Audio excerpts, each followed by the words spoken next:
साहित्य सोनियाचिया खाणी उघडवी देशियेचिया क्षोणी विवेकवल्लीची लावणी होदी सैंघ. ज्ञानेश्वरीच्या 12व्या अध्यायाचं चिंतन आपण करत आहोत आणि या 12व्या अध्यायातील 12व्या क्रमांकाची ही ओवी आहे. काल आपण नवरसी भरवी सागरू करवी उचित रत्नांचे आगरू भावार्थाचे गिरीवरू निफजवी माये या ओवीचं काहीसं चिंतन केलं होतं. ज्ञानोबराय या 2-3 ओव्यांमधून या ग्रंथामध्ये हा जो ग्रंथ आरंभलेला आहे त्याच्यामध्ये काय काय आवश्यकता आहे, कशा कशाची आवश्यकता आहे त्याची मागणी आपल्या श्री गुरूंकडे करत आहेत. ज्ञानोबराय म्हणतात की ही जी मराठी भाषा आहे, हा मराठी भाषेचा जो सागर आहे तो नवरसांनी काय करा, भरून टाका. उचित रत्नांचे आगर करवी, उपमा दृष्टांत इत्यादी जे अलंकार म्हणून सांगितलेले आहेत, शब्द अलंकार असतील, अर्थ अलंकार असतील, अशा अलंकार रूपी रत्नांच्या खाणी काय करा, निर्माण करा. आणि भावार्थाचे गिरीवर निफजवी माये. आणि हे आई भावार्थाचे गिरीवर म्हणजे गीतेचा जो अभिप्रेत अर्थ आहे, भगवंताचं जे मनोगत आहे, भगवंताचा त्या शब्दाच्या पाठीमागचा जो भाव आहे, त्या भाव अर्थाचा काय करा, पर्वत उत्पन्न करावी. गिरीवर निपजवी माये नवरसी भरवी सागरू. ज्ञानोबरायांनी एके ठिकाणी असं म्हटलेलं आहे, वाचे बरवे कवित्व, कवित्वी रसिकत्व, रसिकत्वी परतत्व स्पर्शू जैसा. वाचे बरवे कवित्व, सरळ आपण जे गद्यामध्ये बोलतो, वाक्य जे बोलतो त्यापेक्षा कवित्व चांगलं, पद्यामध्ये बोलणं चांगलं. पद जसं आता भाष्यग्रंथ आहेत, ते भाष्यग्रंथ कसे आहेत, ते आहेत गद्यामध्ये, म्हणजे सरळ वाक्य निबंधासारखं हे जे लिखाण आपण वाचतो त्याप्रमाणे. आणि ह्या संतांच्या ज्या रचना आहेत त्या कशा आहेत, पद्यामध्ये, म्हणजे अभंग असेल, ओवी कोणत्या तरी छंदामध्ये आहे. लक्षात आलं का? आता त्या पंक्ती ज्या आहेत, त्या ओळी ज्या आहेत त्या लक्षात ठेवण्यापेक्षा हे जे पद्यरचना आहे ती लक्षात राहणं सोपं जातं. लक्षात आलं का? तुम्हाला शाळेमध्ये धडा पाठ करणं सोपं की कविता पाठ करणं सोपं? कविता. त्याच्यामध्ये काय आहे, अक्षरांची विशिष्ट संख्या लक्षात घेऊन रचना केलेली आहे, म्हणून मग त्याला ताल, लय, ठेका आणि विशिष्ट स्वरात ते म्हणता येत असल्यामुळं ते लक्षात राहणं काय होतं, सोपं जातं. म्हणून वाचे बरवे कवित्व, सरळ वाक्य बोलण्यापेक्षा कवित्व चांगलं. पण केवळ कवित्वच आहे, टल ट जोडलं हिंगण बेट. लक्षात, टल ट हिंगण बेट, फक्त यमक जुळले म्हणजे मग कवित्व झालं असं आहे का? अनेक लोक बोलतात ना, अनेक काही कीर्तनकार सुद्धा आहेत. लक्षात आलं का? ते यमक जुळवत चालतात आणि लोकांना वाटतं काव्याचं काय ज्ञान आहे यांना. लक्षात आलं का? वाचे बरवे कवित्व, पण नुसतं कवित्व उपयोगाचं नाही, कवित्वी रसिकत्व, त्याच्यामध्ये रसिकत्व असलं पाहिजे. लक्षात आलं का? हे नवरसांचा विषय आहे ना, नवरसी भरवी सागरू. वाचे बरवे कवित्व, सरळ वाक्य बोलण्यापेक्षा काव्यामध्ये बोलणं अधिक चांगलं. काव्यापेक्षाही त्याच्यामध्ये रसिकत्व असणं अधिक चांगलं. आणि केवळ रसिकत्व आहे म्हणजे कवित्व आहे, कवित्वामध्ये रसिकत्व आहे, योग्य शब्दांची रचना त्या ठिकाणी केलेली आहेत, उपमा दृष्टांत इत्यादी अलंकार त्यामध्ये दर्शविलेले आहेत. पण ते काव्य जर परतत्वाचा स्पर्श करून देत नसेल, भगवंताची प्राप्ती करून देत नसेल, तर त्याचा उपयोग काय? म्हणून वाचे बरवे कवित्व, पण कवित्वी रसिकत्व. आणि केवळ रसिकत्वावर थांबले नाहीत ज्ञानोबराय, रसिकत्वी परतत्व स्पर्शू जायचा. त्या काव्याच्या माध्यमातून त्याचा आश्रय करणाऱ्याला परतत्वाचं दर्शन घडलं पाहिजे. लक्षात आलं का? तर त्या काव्याची काय म्हणायची, सफलता म्हणायची. केवळ काव्य निर्माण करून मनोरंजन करणं हे ते काव्य निर्मितीच्या मागचा उद्देश नसावा. पण जगामध्ये बहुतेक काव्य हे कसे दिसून येतात आपल्याला, काहीतरी मनोरंजनाच्या हेतून निर्मिलेले दिसून येतात. तसं तर काव्य प्रकाशामध्ये असं म्हटलेलं आहे की काव्यम यशसे अर्थकृते व्यवहार विदे शिवेत रक्षतये. म्हणजे काव्याची प्रयोजनं सांगताना त्यांनी सांगितलेले आहे, काव्यम यशसे, यश मिळवण्यासाठी कवी काव्य करत असतो. काव्यम यशसे अर्थकृते, धन मिळवण्यासाठी काय करतो? काव्य करतो. व्यवहार विदे, माणसांना व्यवहार चातुर्य लाभावं म्हणून त्याने काय केलं असतं? काव्य केलं असतं. त्या काव्याचा साहित्याचा अभ्यास करून जो अभ्यास करणारा व्यक्ती आहे त्याला काय लाभतो? व्यवहार चातुर्य कुशलता त्याच्याकडे येते. पण एवढंच महत्त्वाचं नाही आहे. शिवेत रक्षतये, म्हणजे भगवंताने आपलं रक्षण करावं यासाठी देखील काय केलं जातं? काव्य. आणि ते काव्याच्या माध्यमातून भगवंताची काय करायची आहे? स्तुती करायची, आराधना करायची आहे आणि भगवंताची प्राप्ती करून घ्यायची आहे. हे मुख्य प्रयोजन काव्याच्या पाठीमागचं असलं पाहिजे.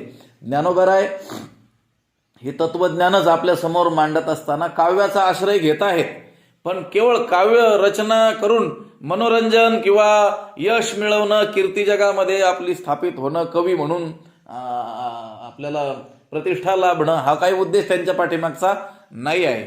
तर त्यांचा उद्देशच आहे की कवित्वी रसिकत्वी परतत्व स्पर्शू जायचा. ह्या काव्याचा आधार घेऊन जगातील लोकांनी परतत्वाचं दर्शन त्यांना घडलं पाहिजे.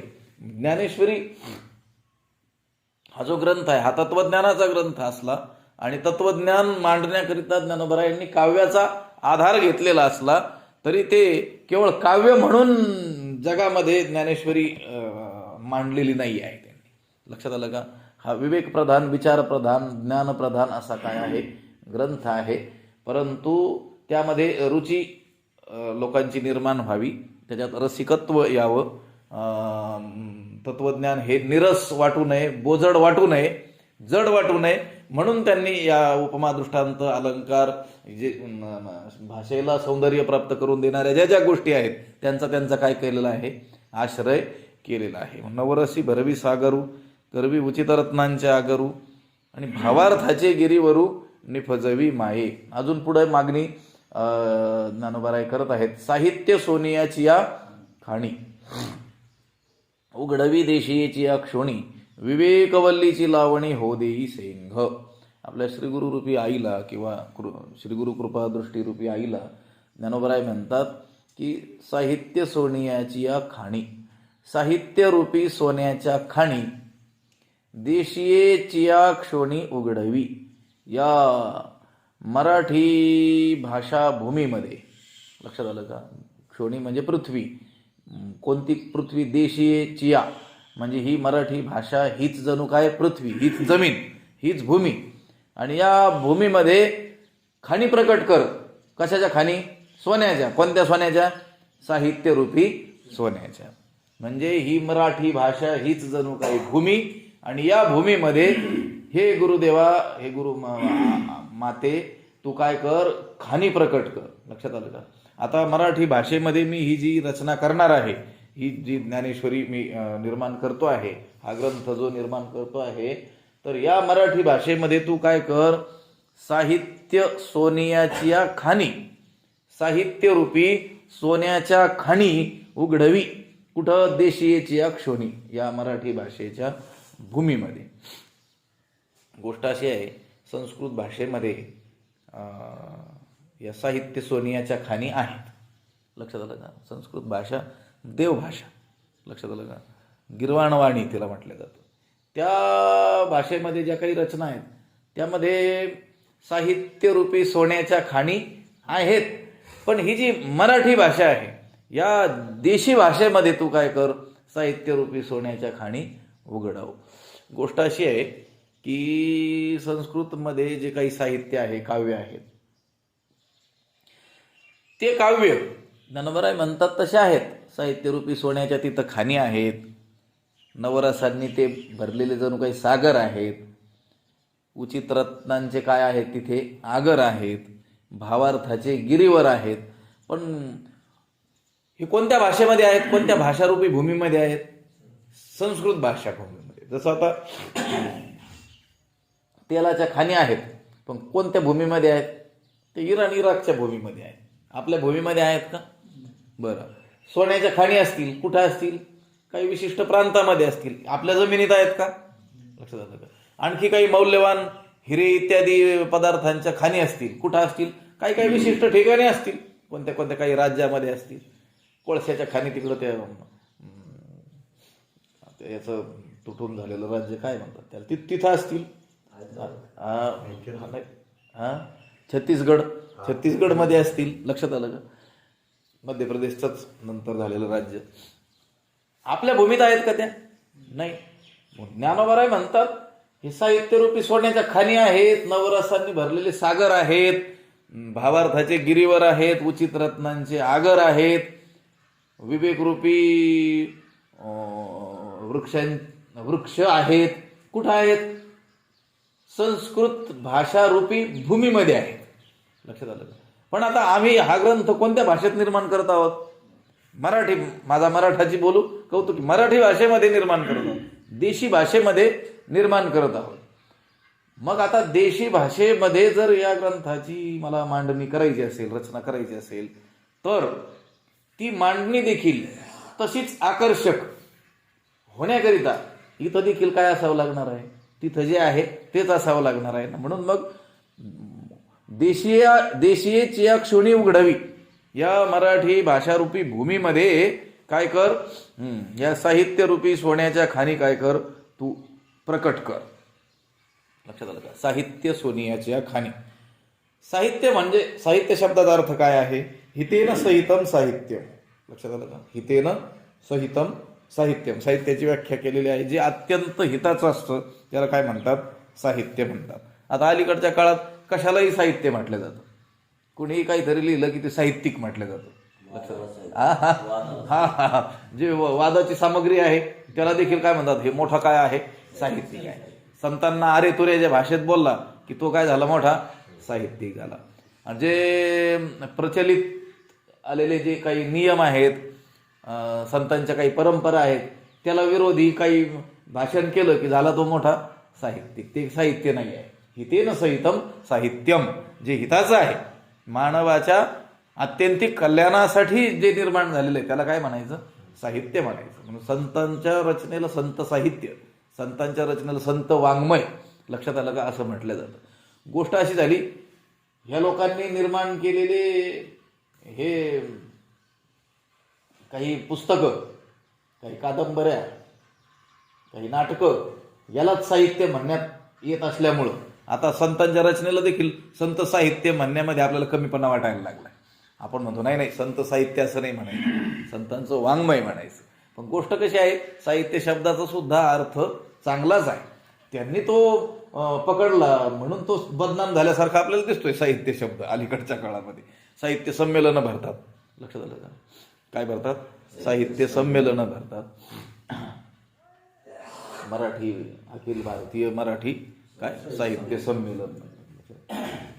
आता मराठी भाषेचं साहित्य संमेलन जे आहे त्याचा जो अध्यक्ष व्हायला पाहिजे तो तर मराठी भाषेचा मोठा ज्ञाता असला पाहिजे की नाही.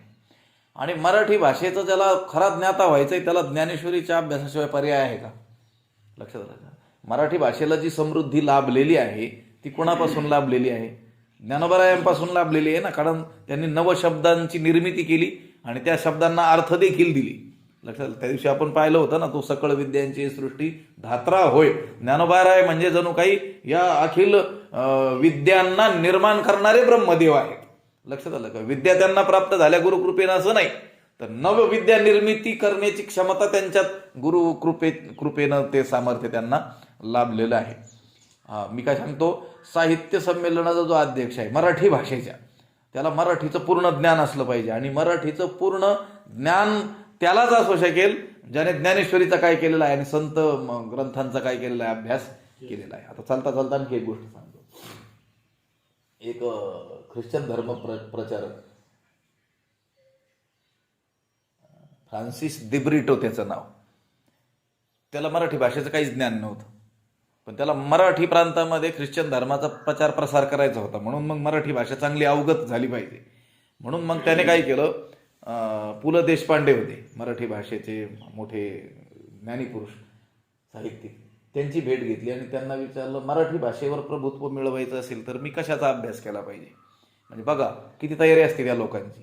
त्यांच्या धर्माचा प्रचार करण्यासाठी इंग्रजी भाषा जाणणारा मनुष्य, मराठी भाषेचं ज्याला तुटपुंजही ज्ञान नाही, त्याला आता मराठी भाषा चांगल्या रीतीनं अवगत करायची आणि ती अवगत करण्याकरता कितीही कष्ट पडले तरी चालतील, काहीही करायला तो तयार आहे. आणि मग तो पु ल देशपांडेंकडे गेला आणि त्यांना विचारलं तर त्यांनी सांगितलं होतं की तुकाराम महाराजांच्या गाथेचे जेवढे होतील तेवढे तुम्ही पारायण करा, तुमचं मराठी भाषेवर प्रभुत्व प्राप्त होईल तुम्हाला. मग त्याने शेकडो पारायण केली. लक्षात आलं का? ते काही आजान वृक्षाखाली बसून मग असं अनुष्ठानपूर्वकच केले असतील असं नाही, पण केले मला हे सांगायचंय. लक्षात आलं का? तुकाराम महाराजांवरती प्रचंड श्रद्धा ठेवून त्याने केले असं काही नाही, नाहीतर मग तो पंढरीचा वारकरी होईल ना एवढे पारायण केल्यानंतर.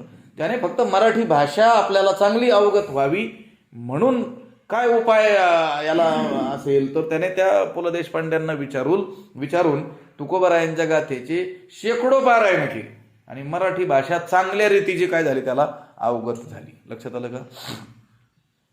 मला सांगायचंय, आपल्या मराठी भाषेच्या साहित्य संमेलनाचे अनेक अध्यक्ष त्यांनी असं अभिमानाने सांगितलं की आम्ही ज्ञानेश्वरीच वाचली नाही म्हणून. म्हणजे ही लाज वाटण्यासारखी गोष्ट आहे की मला हे सांगायचं होतं. मराठी भाषेला जी श्रीमंती लाभली, जी समृद्धी लाभली, ती ज्ञानेश्वर महाराजांच्या उत्तर काळामध्ये लाभलेली आहे. त्या अगोदरची जी मराठी असेल ती काही एवढी समृद्ध असेल का, श्रीमंत असेल का? आणि जर असती तर ही मागणी करण्याची वेळ आली नसती. साहित्य सोनियाच्या खाणी उघडवी देशीयेची या क्षोणी. लक्षात येत आहे का? ज्ञानोबा राय आपल्या श्रीगुरूंकडे ज्या अर्थी अशी मागणी करतात की या मराठी भाषेच्या भूमीमध्ये साहित्यरूपी सोन्याच्या खाणी निर्माण करा, याचाच अर्थ या मराठी भाषेच्या भूमीमध्ये साहित्य सोन्याच्या खाणी नव्हत्या, असत्या तर ज्ञानोबरायांच्या अगोदरही आपल्याला मोठमोठे काव्य या मराठी भाषेमध्ये रचलेले आढळून आले असते. पण ज्ञानोबरायांच्या अगोदर मराठी भाषेमध्ये काय रचना असावी याचा विचार केला तर फक्त एकच महात्म्याची रचना दिसून येते, मुकुंदराज स्वामींची. मराठीचे आदी कवी म्हणून त्यांना मानण्यात येतं. पण त्यांचेही जे ग्रंथ आहेत ना ते अल्प काय आहेत, लघु काय आहेत, विशाल नाही आहेत ते. लक्षात आलं का? थोडे छोटे छोटे वेदांतावर काही प्रकरण ग्रंथ, विवेक सिंधू वगैरे त्यांनी काही लिहिलेले आहेत. पण त्या ग्रंथातील जी शब्दरचना आहे आणि ज्ञानेश्वरीची जी शब्दरचना आहे त्याच्यात जमीन आसमानचा काय आहे, फरक आहे ना.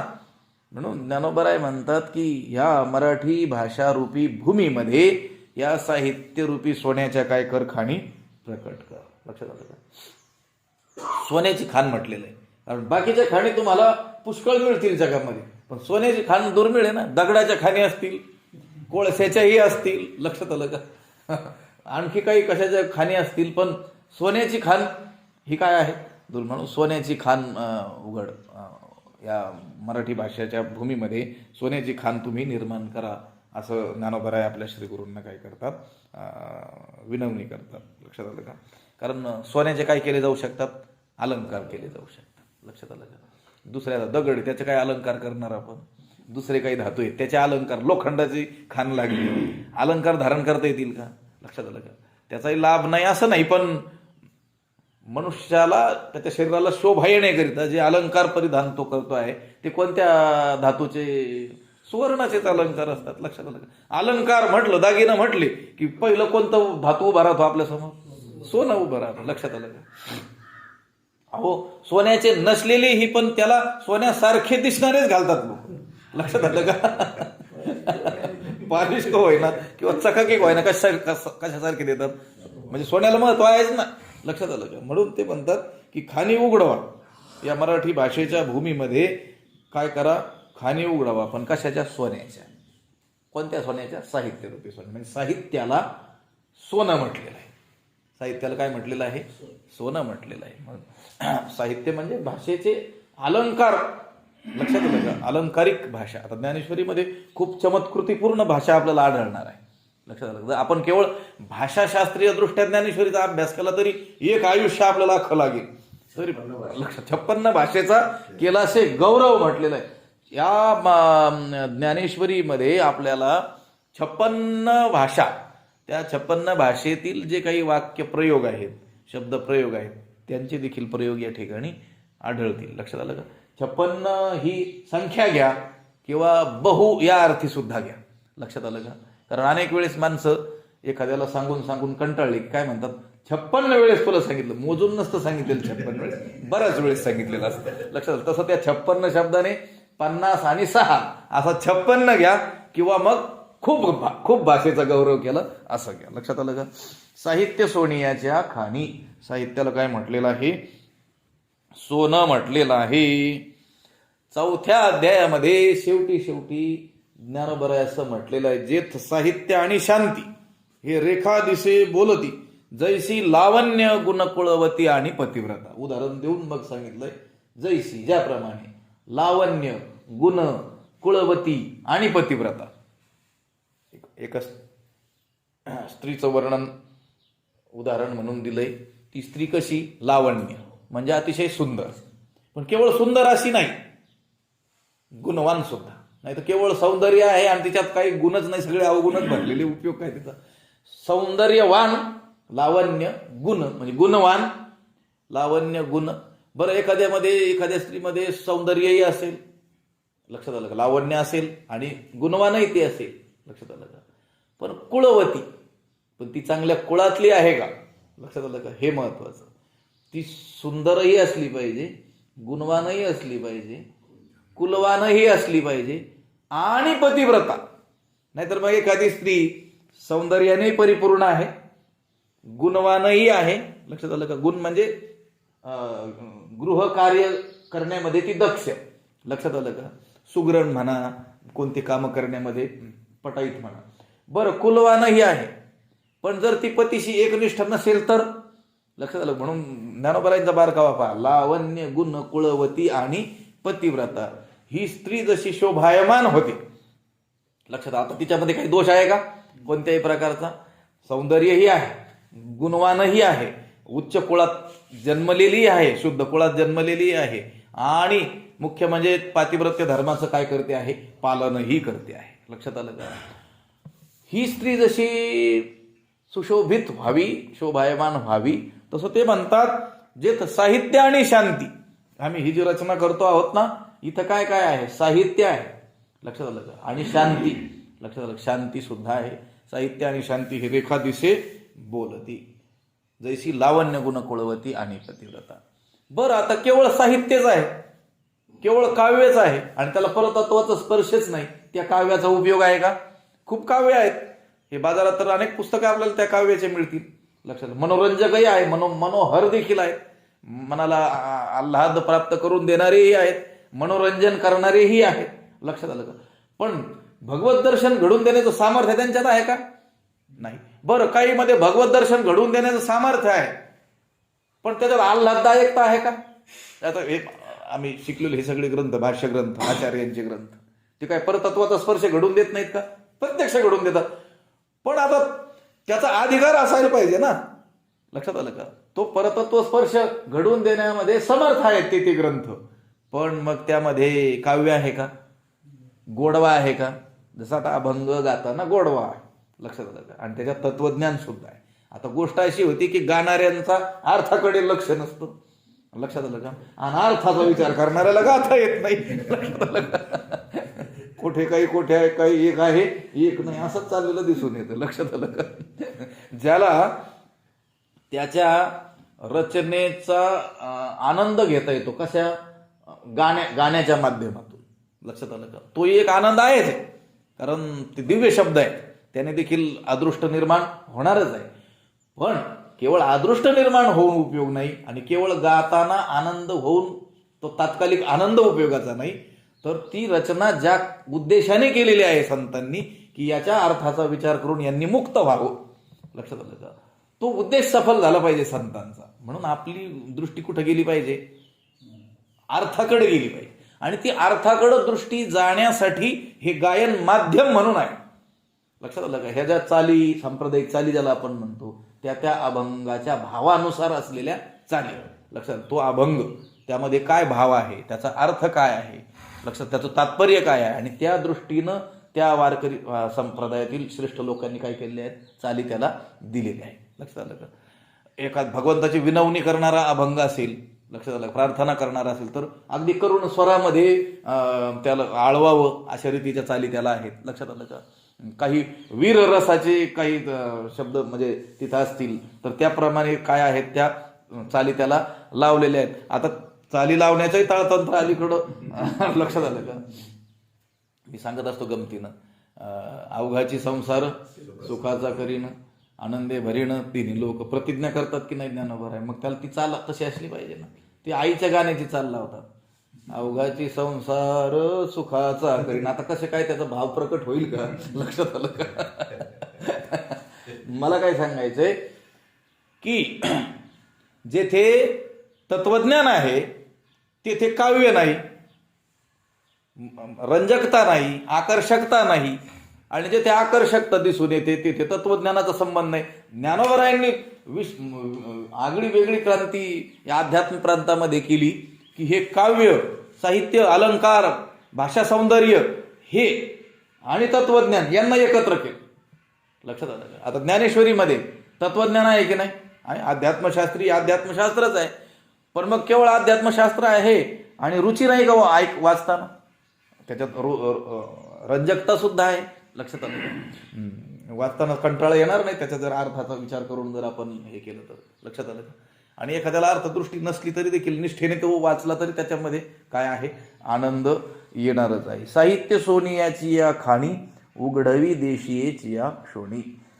साहित्य रूपी सोन्याच्या खाणी या मराठी भाषेच्या भूमीमध्ये प्रकट कर असं त्यांनी सांगितलेलं आहे. आणि विवेकवल्लीची लावणी हो देई सैंघ. आणि विवेकरूपी वेली, त्या विवेकरूपी वेलींची लावणी सैंघ हो देई म्हणजे पुष्कळ होऊ दे. लक्षात आलं का? या मराठी भाषेच्या भूमीमध्ये काय काय कर, साहित्यरूपी सोन्याच्या खाणी प्रकट कर.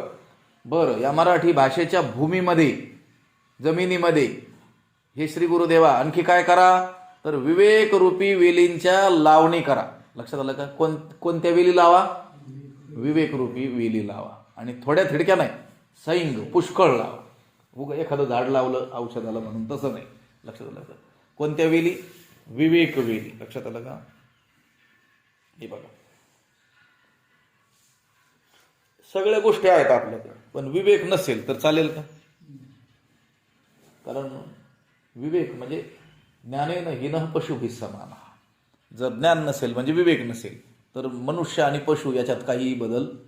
आपण सांगितलं पूर्वी, आहार निद्रा भयमैथुनंच सामान्यमेत पशुभिर्नराणां ज्ञानम हि तेषाम् अधिकं विशेषो ज्ञानेन हीनः पशुभिः समानः. विवेकहीन मनुष्य हा काय आहे? पशुतुल्य आहे. कारण पशुमध्ये आणि मनुष्यामध्ये बाकीच्या सर्व गोष्टी सारख्या आहेत, एक अधिक आहे काय? विवेक. आणि विवेकच नसेल तर पशु आणि तो समानच आहे, पशु भी समान. म्हणून विवेक असला पाहिजे. नाहीतर मग आता एखादा मनुष्य पुष्कळ बोलला, चांगल्या रीतीचं बोलला, लक्षात आलं का? पण आता त्याला जर त्याच्यातून काही अर्थच प्रकट होत नसेल तर, लक्षात आलं का? त्यातून काही विवेकच जाणवत नसेल तर, म्हणून काय उपयोग, काय महत्वाचा आहे? विवेक महत्वाचा आहे. ज्ञानोबराय आपल्या श्री गुरूंच्या सामर्थ्याचं वर्णन करत असताना असं सांगतात की माझी जी वाणी आहे ना, ती वाणी सुद्धा, ती वाचा सुद्धा कशी आहे? अशीच निरर्थक आहे, व्यर्थ आहे. काहीही बोललं तर त्यातून काही अर्थ प्रकट होत नाही. पण अशी ही निरर्थक वाणी सुद्धा ज्यांच्या कृपेनं विवेकाची काय झालेली आहे? कल्पलता झालेली आहे. आपल्या श्री गुरूंचं वर्णन करताना, जे बोलणियाची राणी हिंडता, नाही की जे फळलिया अक्षराची वार्ता, परी ते वाचाची केली कल्पलता विवेकाची. तिथं सुद्धा विवेक आणि कल्पलता, लता शब्द आहे इथं म्हटलेलं आहे. विवेकवल्लीची लावणी हो देईसे. तिथं काय म्हटले? जे बोलण्याची राणी हिंडता, बोलण्याच्या रानामध्ये हिंडत असताना नाही की जे फळलिया अक्षरांची वार्ता. लक्षात आलं का? एखादा भुकेला मनुष्य जंगलामध्ये काहीतरी फळ आपल्याला प्राप्त होईल आणि ते फळ खाऊन आपण आपली क्षुधा शांत करू शकतो, भुकेची पीडा दूर करू शकतो, अशा इच्छेनं फिरत राहिला. कुठं? वनामध्ये, रानामध्ये. कशाची इच्छेनं? काहीतरी फळ आपल्याला प्राप्त होईल आणि मग ते खाऊन आपण काय करू, आपली भूक भागू. तसं ज्ञानोबा राय म्हणतात, माझी वाणी कशी आहे माहिती आहे का? जे बोलण्याची राणी हिंडता. बोलणे हेच जणू रान, आणि त्या रानात हिंडत असताना नाही की जे फळलिया अक्षरांची वार्ता. लक्षात आलं का? अक्षरांना काही फळ आलंय अशी वार्ता नाही की जे, अशी बातमीच कानावर पडली नाही. बोलणं लक्षात येतं की माझं? आपण दिवसभर जे बोलतो, उदाहरण घ्या, आपण काय करतो? दिवसभर बोलत राहतो. म्हणजे ज्ञानोबा राय म्हणतात, बोलण्याची राणी हिंडता, म्हणजे बोलण्याच्या रानामध्ये आपण हिंडतो, पण नाही की जे फळलिया अक्षरांची वार्ता. पण त्या माणसाला जसं एक सुद्धा फळाचं झाड सापडू नये दिवसभर फिरून सुद्धा, तसं आपण बोलण्याच्या रानात फिरत असताना फळलिया अक्षराची वार्ता नाही की जी, लक्षात आलं का? त्या अक्षराला काही फळ आलंय अशी बातमीच कानावर, वार्ताच कानावर आली नाही. असं होतं की नाही? आपल्या बोलण्याला काही फळ आहे का? लक्षात आलं का? काय आलं फळ तर ते कटू फळ येईल. बोलून उलट भांडणं विकत घेतले असं होईल. पण त्या बोलण्याचा काही सुपरिणाम आपल्याही जीवनावर किंवा इतरांच्याही जीवनावर झालाय असे नाही की जे फळलिया अक्षराची वार्ता. ज्ञानोबा राय म्हणतात, माझी वाणी तशीच आहे. लक्षात आलं का? मी काय तसाच आहे. पण असा असलेला जो मी, त्या माझ्या वाणीवरती अशी गुरूंची कृपा झाली की परी ते वाचाची, तीच वाचा कशी, जी बोलण्याच्या रानात फिरत असताना फळलेल्या अक्षराची एकही बातमी कानावर आली नाही, अशी ती वाचाच काय केली श्रीगुरूंनी? परी ते वाचाची केली कल्पलता विवेकाची. ती वाणीच जणू काही या विवेकाची कल्पलता, विवेकाचा कल्पवृक्ष, कल्पवेली काय करून टाकली? श्रीगुरूंनी करून टाकली. लक्षात आलं का? म्हणजे आता ज्ञानोबा राय जे काही बोलणार आहेत ते काय असणार आहे? विवेकच आहे. लक्षात आलं का? विवेक सागर आहेत ज्ञानोबा राय. लक्षात आलं का? आणि 13व्या अध्यायाच्या शेवटी देखील हे सांगत असताना त्यांनी सांगितलेलं, फिटो विवेकाची वाणी, हो काना मनाची जिणी, देखो आवडे तो खाणी ब्रह्मविद्येची. त्यांना विचारलं ना, तुम्ही हे ग्रंथ का करता? ग्रंथ निर्माण करण्याच्या पाठीमागचं काय कारण असलं पाहिजे? लक्षात. त्यावेळेस त्यांनी सांगितलं, एकच उद्देश आहे आमचा, फिटो विवेकाची वाणी. वाणी शब्दाचा अर्थ आहे तुटवडा, दुष्काळ. लक्षात आलं? वाण म्हणतो ना, त्याला काय वाण पडली? लक्षात आलं का? वाणी म्हणजे तुटवडा, दुष्काळ. ज्ञानोबा राय म्हणतात, आम्ही हा जो ग्रंथ केलेला आहे याच्या मागचा एकच उद्देश आहे की या जगातील विवेकाचा दुष्काळ काय व्हावा? दूर व्हावा. जगामध्ये अनेक दुसऱ्या गोष्टींचा काय आहे? सुकाळ आहे. लक्षात आलं का? कधी कधी या पावसाचाही कधी दुष्काळ पडतो, पण त्याने फारसा काही फरक पडत नाही. प्रचंड मोठमोठे दुष्काळ या भूतलावरती पूर्वी पडलेले आहेत, पण हे जग नष्ट झालंय असं काही झालं नाही. लक्षात आलं? आता 72 साली दुष्काळ पडला होता असे वयोवृद्ध लोक सांगतात. आणि तुकोबारायांच्या काळामध्ये प्रचंड दुष्काळ पडला होता, असं त्यांनी स्वतःच काय केलेलं आहे काही अभंगामध्ये. दुष्काळे पिडिले द्रव्य नेला, स्त्री एक अन्न करता मिली, त्यांची एक पत्नी अन्न करून मिली. लक्षात आलं का? एवढा प्रचंड मोठा काय पडला होता? दुष्काळ त्या काळात पडला होता. मनुची नावाचा एक जर्मन संशोधक त्या काळामध्ये भारतामध्ये आला होता. मुस्लिम राजवट त्या काळात होती आणि अनेक त्या इस्लामी राज्यकर्त्यांना तो भेटला अतिथी म्हणून. त्यांनी त्याचं स्वागतही केलं. त्याने प्रवास वर्णन नमूद करून ठेवलेलं आहे. लक्षात आलं का? भारतामध्ये प्रवास करताना त्याने काय काय पाहिलं, कसं कसं पाहिलं. तर तो त्या दुष्काळाच्या काळातच आला होता. तर त्याने सांगितलं, माणसं खायला काहीच न मिळाल्यामुळं जी पूर्वी जनावरं मेलेली पुरलेली असायची, त्या जनावरांना उकरून, म्हणजे त्यांची आता हाडच राहिलेली, त्या हाडाचं चूर्ण करून पाण्यात घालून पित होती. लक्षात आलं का? म्हणजे तुकोबाराय म्हणतात, अन्न करता मेली स्त्री एक अन्न करता मेली. हे तंत जसं तसं काय आहे, खरं आहे. लक्षात आलं का? म्हणजे भूतलावरती हे अनेक दुष्काळ पडलेले आहेत. लक्षात आलं का? पण त्याने मनुष्य संस्कृतीची फार हानी झालेली आहे असं काही नाही आहे. कारण पुन्हा कधीतरी पाऊस पडणारच आहे. 1 वर्ष पडेल दुष्काळ, 2 वर्ष पडेल, परत पाऊस पडणारच आहे ना. आणि पूर्वीच्या काळी दळणवळणाची किंवा ही काही दुसरी साधनं यंत्र नसल्यामुळं त्या काळात त्या दुष्काळाचा मोठा सामना लोकांना करावा लागायचा. आता तर तसंही नाही आहे. एका प्रांतात जर दुष्काळ पडला तर दळणवळणाची मोठी साधनं आपल्या हाती असल्यामुळं दुसरीकडचं अन्नधान्य तिकडं आपण नेऊ शकतो. पाण्याच्या पाईपलाईन नेऊ शकतो 1000 किलोमीटर. लक्षात आलं का? म्हणजे या दुष्काळांनी फरक पडत नाही कोणत्या या भौतिक या पावसा पाण्याच्या अन्नधान्याच्या. लक्षात आलं का? आमचे एक स्वामीजी ते सांगायचे की अन्नधान्याचा पाण्याचा दुष्काळ पडला तर फार झालं तर गुरंढोरं मरतील, माणसं मरतील. लक्षात आलं का? फार फरक नाही पडायचा. पण विचाराचा दुष्काळ पडला विवेकाचा तर माणुसकीच मरून जाईल म्हटली. आणि माणुसकी मेल्यानंतर माणूस जिवंत असूनही उपयोग नाही. माणूस मेला तरी चालेल पण काय जगली पाहिजे? माणुसकी जगली पाहिजे. कारण माणुसकी ज्याच्यात आहे तोच काय आहे? माणूस. ज्याच्यात माणुसकी नाही, मनुष्यत्व नाही, तो पशुहूनही काय आहे? घातक आहे. लक्षात आलं का? हे मोठमोठे काही दुर्घटना या जगामध्ये घडतात, वाईट गोष्टी घडतात, अत्याचार घडतात. लक्षात आलं का? ही ती काही माणसं आहेत का? त्यांच्यात मनुष्यत्वच नाही, माणुसकीच नाही, विवेकच नाही. लक्षात आलं का? म्हणून या जगामध्ये जो विवेकाचा दुष्काळ आहे, तो विवेकाचा दुष्काळ, विचारांचा दुष्काळ, अज्ञानाचा दुष्काळ, म्हणजे ज्ञानाचा दुष्काळ हा काय व्हावा?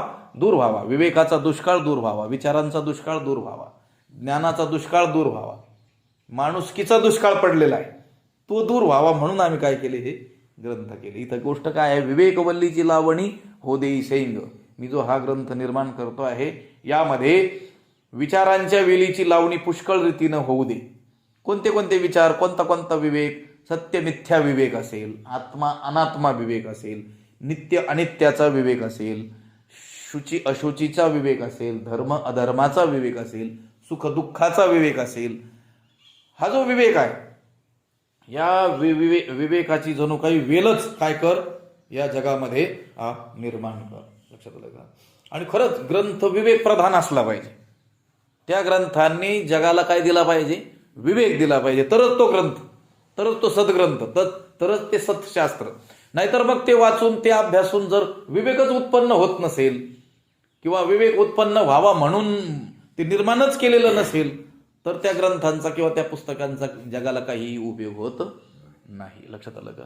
म्हणून ज्ञानोबाराय म्हणतात, मी हा जो ग्रंथ आरंभलेला आहे हा जगासमोर सुयोग्य रीतीनं मांडण्याकरिता या मराठी भाषेच्या भूमीमध्ये काय काय निर्माण करा? साहित्यरूपी सोन्याच्या खाणी उघडवा आणि विवेकरूपी वेलींची लावणी पुष्कळ करा. लक्षात हो देई सैंग. विवेकरूपी वेलींची लावणी.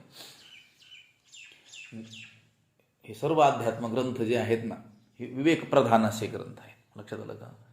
ते जगाला काय देणारे ग्रंथ आहेत? विवेक देणारे ग्रंथ आहेत. लक्षात आलं का?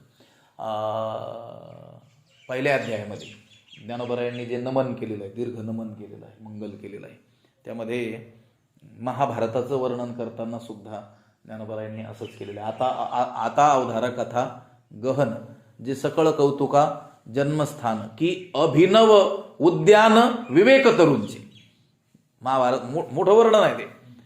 त्याचे वर्णन महाभारताचं सुरुवात करतानाच ही उभी आहे. आता म्हणजे मागचा विषय संपला. आता अवधारा कथा गहन. आता लक्ष द्या. लक्षात आलं का? लक्ष द्या. गहन कथा म्हणजे महाभारत कथा. आता अवधारा कथा गहन जी सकळ कौतुका जन्मस्थान. जेवढे काही जगात नवल आहेत, कौतुक आहेत, त्या कौतुकांचं जणू काही ती जन्मभूमीच आहे, जन्मस्थानच आहे. आणि अजून कसं आहे की अभिनव उद्यान विवेक तरुंचे. विवेकरूपी वृक्षांचं ते काही जणू काही अभिनव असं उद्यान आहे. कोण? महाभारत. उद्यानात काय असतात? झाड, वृक्ष. लक्षात आलं. पण ते वनात असतात तसे उद्यानात नसतात. उद्यानात कसे असतात? आखीव रेखीव असतात. विशिष्ट अंतरावर लावलेले, विशिष्ट रांगेमध्ये लावलेले काय असतात? काही वृक्ष त्यामध्ये असतात. म्हणजे त्या उद्यानात गेल्यानंतर मनुष्याचं काय होतं? मनोरंजन होतं. लक्षात आलं. त्याला समाधान वाटतं. काही ज्या सांसारिक दुःखांनी पिडलेलं आहे त्यातून थोडीशी त्याला काय मिळते? विश्रांती मिळते. लोक उद्यानात जातात ना फिरायला. लक्षात आलं का? महाभारत ज्ञानोबराय म्हणतात हे उद्यान आहे. लक्षात आलं का? मग उद्यान आहे, मग कोणते वृक्ष आहेत हो तिथं? ते म्हणले विवेक तरुंचे. विवेकरूपी वृक्षांचं ते काय आहे? उद्यान आहे. लक्षात आलं का? म्हणजे हे सर्व अध्यात्म ग्रंथ हे काय आहेत? विवेक देणारे आहेत. उद्यानात गेलो आपण तर तिथं वृक्ष असतात. महाभारत रूपी उद्यानात आपण गेलो तर तिथेही वृक्ष आहेत. कोणते वृक्ष आहेत? विवेक वृक्ष. लक्षात, कोणत्याही वृक्षाच्या छायेला बसा, तुम्हाला कोणतंही प्रकरण उघडा, लक्षात, कोणतंही पर्व त्यातलं काढा, तिथून तुम्हाला काय मिळणार? विवेक. कोणतीही कथा वाचा महाभारतातली, लक्षात, हजारो कथा तिथं आलेल्या आहेत, अनेक शेकडो चरित्र तिथं आलेले आहेत. त्यातून तुम्हाला काय प्राप्त होणार आहे? विवेकच प्राप्त होणार आहे. लक्षात आलं का?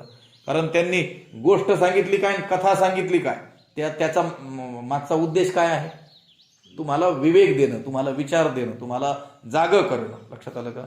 साहित्य सोनियाची या खाणी, उघडवी देशीची या क्षोणी, विवेकवल्लीची लावणी हो देई सैंघ. बरं, थोडी थिडकी नाही, पुष्कळ.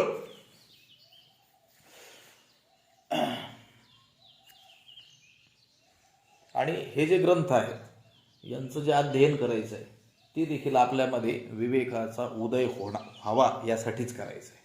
लक्षात आलं का? व्यवहारामध्ये आपल्याला विवेक राहणार आहे का? नाही. मग व्यवहारामध्ये कोणी विवेक आपल्याला प्रदान करणार आहे का? नाही. तर तो विवेक, लक्षात आलं का, आपल्याला प्रदान करणारे हे जे शास्त्र आहेत या शास्त्रांचा आपण आश्रय करायचा आहे. आणि तो आश्रय देखील कशासाठी करायचा आहे? विवेक प्राप्त होण्यासाठीच करायचा आहे. मज हृदयी सद्गुरू जेणे तारिलो हा, म्हणून विशेषे अत्यादरू विवेकावरी. लक्षात आलं का? तिथं काय म्हटलेलं आहे? म्हणून विशेषे अत्यादरू कशावरी? विवेकावरी. विवेक हा अतिशय काय आहे? महत्वाचा आहे. कारण विवेक जर नसेल तर तो जो अविवेक आहे, अविवेक परम आपदाम पदम, सगळ्या आपदा, सगळ्या आपत्ती, सगळी संकट, ते संकटाला आमंत्रण देणाराच जणू काय तो आहे. कोण? अविवेक. सगळी संकट कोणाच्या वाट्याला आहेत? अविवेकी माणसाच्या, अविचारी माणसाच्या. सगळे क्लेश, सगळे दुःख, सगळ्या पीडा, अपमान कोणाच्या वाट्याला आहेत? अविवेकी माणसाच्या, ज्याला विवेकच नाही, ज्याच्यामध्ये विचारच नाही. काय करावं, काय करू नये, काय खरं आहे, काय खोटं आहे, कोणत्या वेळेला आपण काय केलं पाहिजे याचा जर विचारच नसेल. इथं तर प्रामुख्याने आध्यात्मिक विवेकाचा विचार आहे, पण मी तर म्हणतो व्यावहारिक विवेक सुद्धा माणसाला असला पाहिजे. क काल को देशो कौ व्ययागमो कश्चा हम काच मे शक्तीर इति चिंत्यम मुहुर्मुहुः असं सांगितलेलं आहे. व्यावहारिक विवेक तिथं सांगतात. क काल, कोणता काळ चालू आहे. लक्षात आलं का? आत्ता कोणता काळ चालू आहे. को देश हा, मग कोणत्या देशात आपण आहोत, म्हणजे कोणत्या स्थानी आहोत, त्याचा विवेक असला पाहिजे की नाही. लक्षात आलं. वैकुंठाचे घुलेबाबा सांगायचे, स्मशानामध्ये आपण गेलो, कोणीतरी आप्त स्वकीय, कोणीतरी मित्र, कोणीतरी आपलं दगावलेलं आहे आणि त्याच्या अंत्यविधीसाठी आपण गेलो. आपल्याला काही फारसं दुःख झालेलंच नाहीये, फारसं म्हणजे झालेलंच नाही, पण तरी देखील तिथं रडावं लागणार आहे. लक्षात आलं का? म्हटले तिथं हसत बसलं चालेल का? स्थान कोणतं आहे, काळ कोणता आहे याचा विचार असला पाहिजे की नाही. लग्नाला गेला, आता आनंद मंगल प्रसंग आहे सगळं. लक्षात आलं का? तिथं रडका चेहरा करून बसला म्हटले. लक्षात आलं का?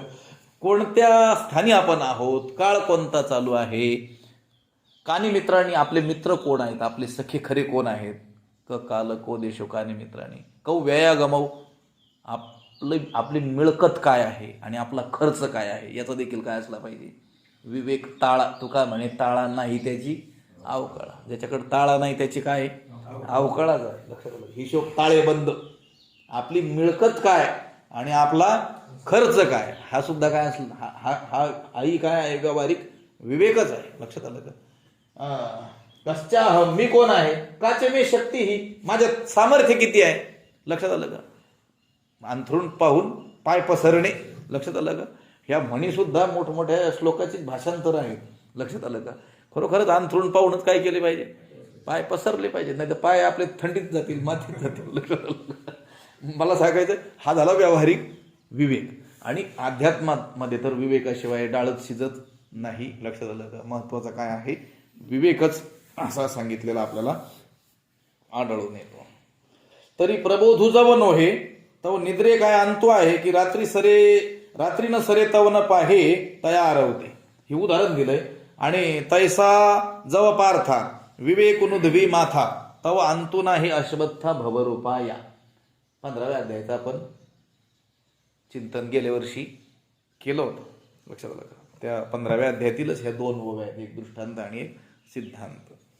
ते म्हणतात की ज्याप्रमाणे जाग जोपर्यंत येत नाही तोपर्यंत निद्रेला काही अंत आहे का? एखाद्याला विचारलं किती वेळ झोपत असतं? 4 तास, कोणी 6 तास, कोणी 8 तास. पण तिची मर्यादा आहे 6-8 तासाची, 4 तासाची. ते झोपेतून जो बाहेर येतोय तो देखील जाग आली म्हणून येतोय ना. मग जाग नाही आली तर मग किती तास झोपेल? त्याला काय अंत आहे का ज्ञानोबा? प्रबोध जवळ नव्हे तो निद्रे काय अंतो आहे? लक्षात आलं का? ती किती काळाची असेल काही सांगता येत नाही. सांगता येतं का?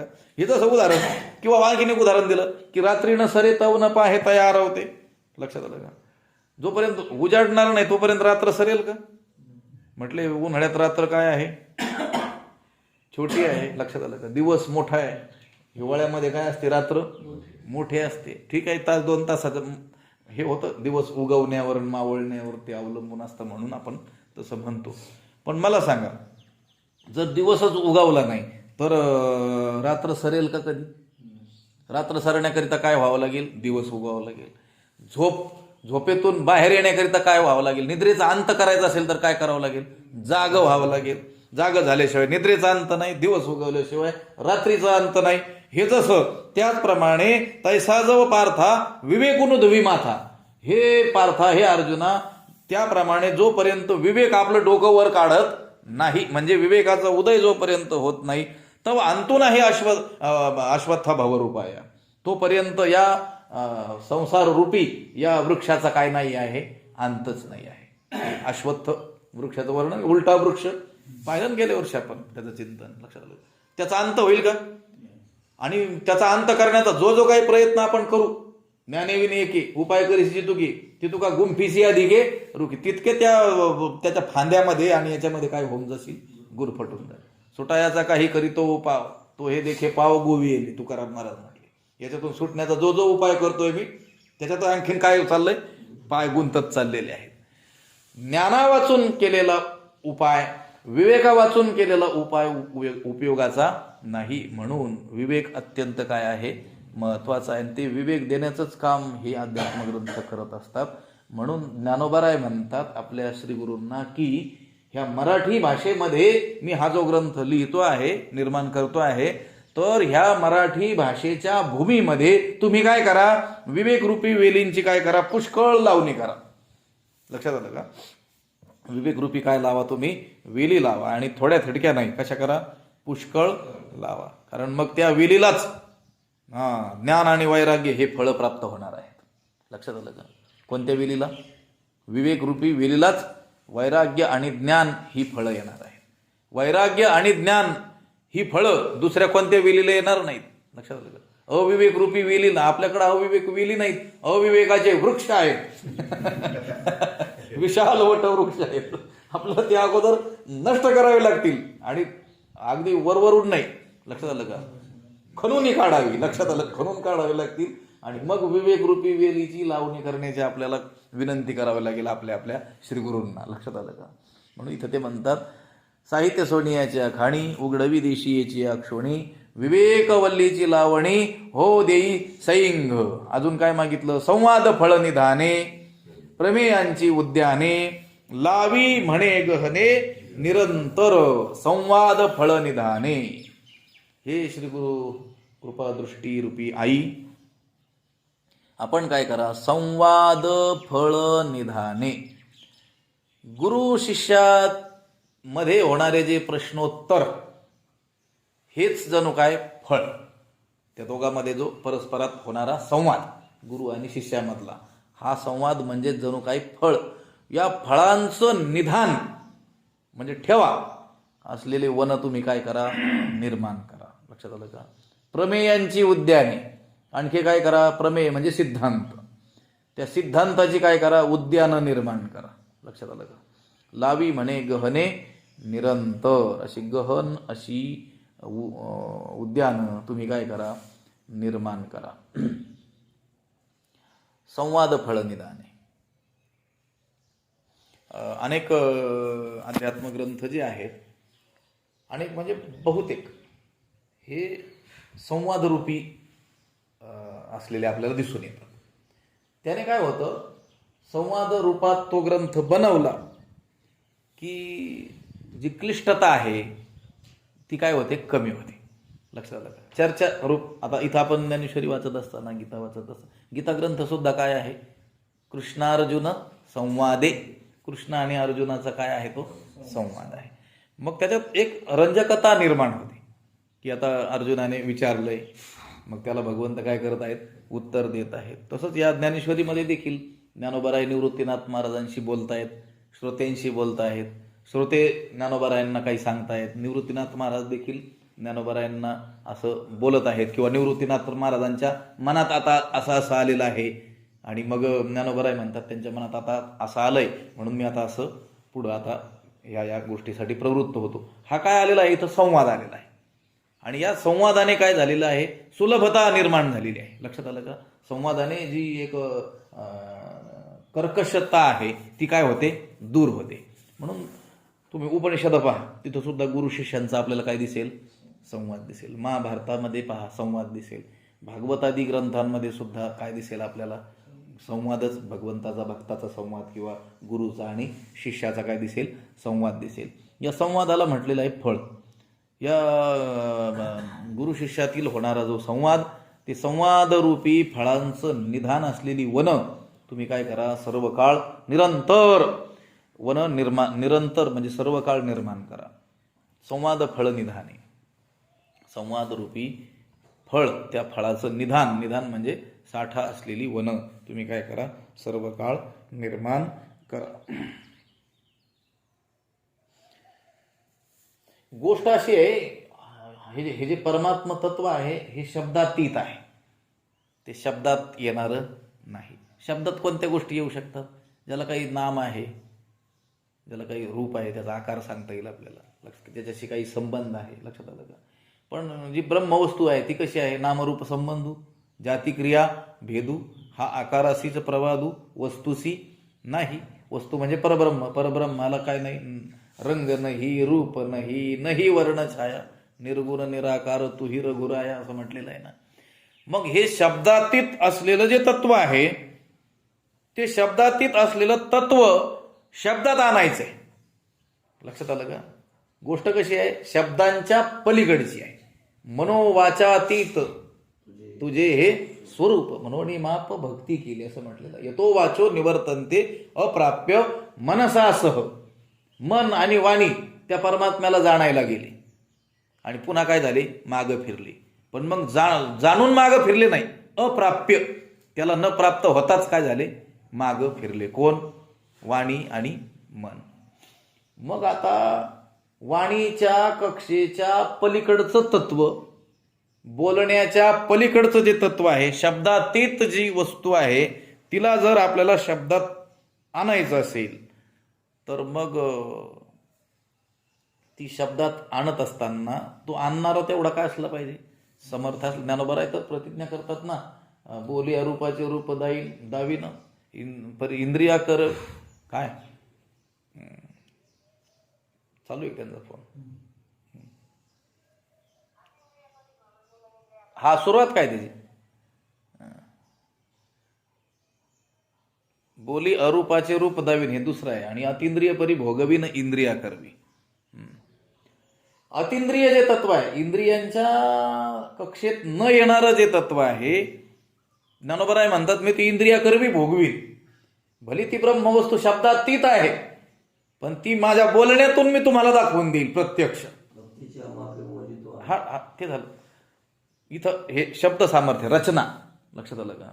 तिथं तुकोबराय स्वतःच सांगतात की आम्ही भक्तीनं त्याला काय केलं, आकळलेलं आहे. शब्दातीत असलेली जी वस्तू, जे शब्दातीत स्वभाव आहे, ते बोलीची जरी भावे तरी आणिके काय करावे, सांगे कथा. शब्दातीत असलेली जी वस्तू आहे ती बोलण्यामध्येच जर प्राप्त होत असेल तर ज्ञानोबराय समर्थ आहेत, शब्दप्रभू आहेत, शब्दसृष्टीचे ते ईश्वर आहेत. आणि इथं त्यांनी म्हटल्याप्रमाणे सकळ विद्यांची सृष्टी धात्रा होय, शब्दसृष्टी निर्माण करणारे ते ब्रह्मदेव आहेत, त्यांना ते शक्य आहे. त्यांनाही ते शक्य कशामुळे झालेलं आहे?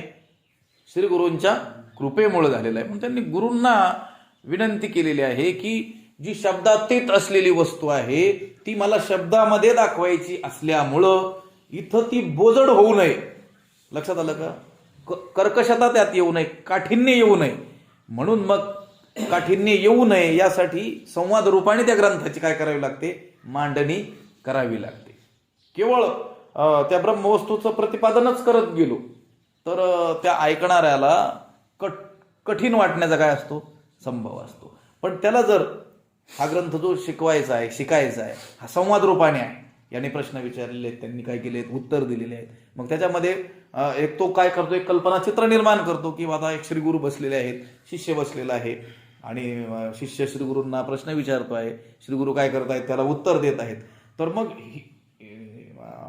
ह्या संवाद रूपाने ती मांडणी असल्यामुळं ग्रहण करणं काय होतं, त्याला सोपं जातं. आचार्यांनी देखील भाष्यामध्ये, उपनिषदाच्या भाष्यामध्ये असंच म्हटलेलं आहे की ही संवाद रूपाने जी मांडणी केली जाते ती केवळ याकरिताच केली जाते की शिष्याला सुलभतेनं त्याचं काय व्हावं? ग्रहण व्हावं. म्हणून संवाद फळनिधाने प्रमेयांची उद्याने लावी म्हणे गहने निरंतर सर्व काळ. तुम्ही ज्ञानेश्वरी कुठेही वाचायला आरंभ करा, कुठेही उघडवा, तिथं आपल्याला काय दिसणार आहे? संवादच दिसणार आहे. लक्षात आलं की एकतर व्यास शिष्य संजय आणि धृतराष्ट्राचा संवाद दिसेल, नाहीतर मग कृष्णांचा अर्जुनाचा संवाद दिसेल, नाहीतर मग ज्ञानोबरायांचा आणि निवृत्तीनाथ महाराजांचा श्रोत्यांचा काय दिसेल? संवाद दिसेल. लक्षात आलं का? किंवा आणखी काही उदाहरणं म्हणून आणले तर ते त्यातही काय दिसणार आहे? परस्पर संवाद दिसणार आहे. संवाद फळनिधाने प्रमेयांची उद्याने. बरं, आता काही ग्रंथ संवादात्मक असतील, लक्षात आलं का? प्रश्न उत्तर या रीतीनं काही ग्रंथ असतील, पण त्याच्यात प्रमेयच सिद्धांतच नसेल तर काय करायचं? सहदेव भाडळी वाचून काय करायचं? म्हटले हा ना, अमावस्याच्या दिवशी काळ्या पक्ष्याची राख आणायची. मग तो गुरु सांगतोय, शिष्य ऐकतोय. लक्षात आलं का? तो संवादात्मक असला तरी त्याच्यात प्रमेय आहेत का? काही सिद्धांत आहेत का त्याच्यामध्ये? सिद्धांत नाहीत ना. मग ज्ञानोबराय म्हणतात संवाद फळ निधाने, संवाद रूपी फळांचं निधान असलेली आणि प्रमेयांची उद्याने. लक्षात आलं का? सिद्धांताची उद्यानं तुम्ही काय करा? लावा, गहन लावा आणि निरंतर लावा. सर्व काळ काय करा? निर्माण करा. या ज्ञानेश्वरीमध्ये जिकडं तिकडं आपल्याला काय दिसणार आहे? संवाद तर दिसणारच आहे, पण केवळ संवाद नाही, पोकळ संवाद नाही आहे. लक्षात आलं का? प्रमेयांची उद्यानं दिसतील आपल्याला. प्रमेयांची उद्याने म्हणजे सिद्धांताची उद्यानं आपल्याला दिसतील. प्रत्येक ठिकाणी आपल्याला काही ना काही सिद्धांत दिसणारच. नाही तुम्हाला अध्यात्म प्रांताची नजर तर व्यवहारासाठी का व्हायना उपयोगी. भुलेबाबा सांगायचे ना, ज्याला आपला संसार चांगला व्हावा असं वाटतो त्याने ज्ञानेश्वरीतील दृष्टांताचा अभ्यास करावा. आणि त्याला आपला परमार्थ चांगला व्हावा वाटतो त्याने याच्यातील सिद्धांताचा अभ्यास करावा. लक्षात आलं का? म्हणजे दोन्हीचाही काय करावा? अभ्यास करावा. याच्यामध्ये असलेले जे दृष्टांत आहेत ना, ते दृष्टांत जर सतत आपल्या समोर असतील तर आपला व्यवहार देखील काय होऊ शकतो? यशस्वी होऊ शकतो. म्हणजे तुम्हाला व्यवहारात यश मिळवायचं असलं तरी ज्ञानेश्वरी वाचल्याशिवाय पर्यायच नाही. नका ज्ञानोबरायावर प्रेम म्हणून वाचू. लक्षात आलं का? तुमचा व्यापार चांगला करायचा असला तरी सकाळी ज्ञानेश्वरी वाचत चाला. लक्षात आलं का? तुम्हाला आणखी काही व्यवहारात काही मिळवायचं असलं तरी देखील काय करा? ज्ञानेश्वरीच वाचा. काही व्यावहारिक यश मिळवायचं असलं तरी देखील. लक्षात आलं का? म्हणजे सिद्धांत मला सांगायचंय, इथं अध्यात्माची चर्चा आहे प्रामुख्याने, आध्यात्मिक सिद्धांताबद्दलच ते बोललेले आहेत. पण व्यवहारात देखील ज्याला आडनावाचे सिद्धांत म्हटले जातात ते सिद्धांत सुद्धा आपल्या हाती लागतील ज्ञानेश्वरीच्या चिंतनाने. संवाद फळनिधाने प्रमेयांची उद्याने लावी म्हणे गहने निरंतर सतत या संवादरूपी फळांचं निधान असलेली आणि वेगवेगळ्या सिद्धांताची जी उद्यानं आहेत ते काय करा? सर्व काळ निर्माण करा. या 3 ओव्यातून 11, 12 आणि 13 यामध्ये ज्ञानोबरायांनी ह्या ग्रंथामध्ये काय आवश्यक आहे याची काय केलेली आहे? श्रीगुरूंकडे मागणी केलेली आहे. आणि या ग्रंथामध्ये काय नको की जे असल्यानंतर तो ग्रंथ दूषण त्या ग्रंथाचं मानलं जातं, ते काय नसलं पाहिजे हे या 14व्या ओवीत सांगतात. त्याचा उद्या आपण विचार करू. पाखांडाचे दरकुटी मोडी वागवाद आव्हाटे आणि कुतर्काची दुष्टे सावजे फेडी. त्यामध्ये पाखंड शब्द आहे, वाग्वाद शब्द आहे आणि कुतर्क असा शब्द आहे.